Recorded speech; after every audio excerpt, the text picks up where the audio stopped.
salir y divertirte.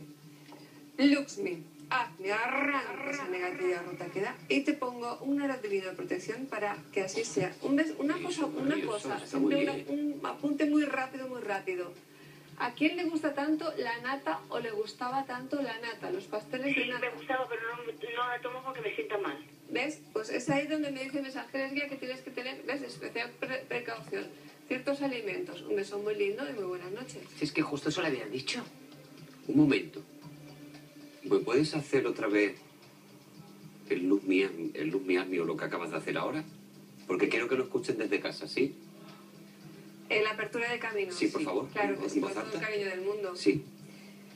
Luxmi, hazme, arranco toda esa negatividad rota que da y os pongo un halo de protección divino y dorado para que así sea. Gracias, cariño. Lindo. O sea, tal como lo hemos escuchado, se ha triplicado más la fuerza de esta manera porque llega con más resonancia a casa. ¿Quién tenemos al David Bowie, no? Muy bien, ¿eh? Felicidades, ¿eh? Gracias, Gracias, Monse. Monse, cariño. Te dejamos ahora mismo disponible, no te robamos ni un instante más para que sigas.